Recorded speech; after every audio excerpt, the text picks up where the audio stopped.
Dispensationalism. What is that? The dispensationalist idea is that God basically dealt with people in different ways at different times.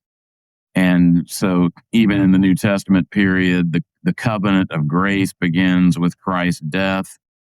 And so when you talk about the covenant of grace beginning with Christ's death, it sort of suggests that grace wasn't a thing prior to that, which doesn't make sense.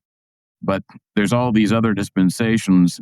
And some of this you could kind of look at and say, well, I can kind of see that. Obviously God didn't hold Abraham to the same standards that he did the people under the law of Moses. And God didn't hold Noah to the same standards that he held Abraham to, maybe. But it wasn't like they were radically different. It's just they're sort of like a new levels of revelation that were happening throughout the Old Testament period.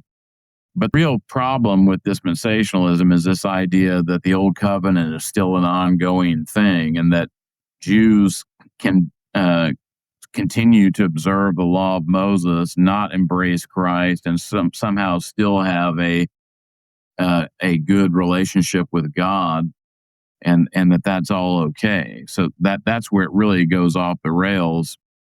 And with how not everybody who would believe in things that are based on dispensationalist views, like the rapture, would necessarily agree with the idea that Jews don't need the gospel. I think a lot of evangelicals would have a hard time with that.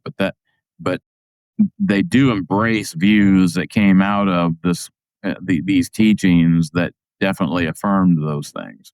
Do the, let's say, true blue dispensationalists, do they believe the whole thing of Jews are God's quote unquote chosen people?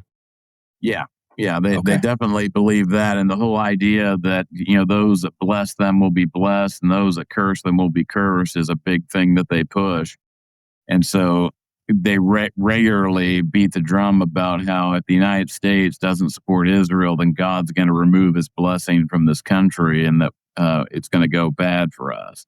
So we better keep sending them bunker buster bombs to drop on refugee camps in Gaza or else.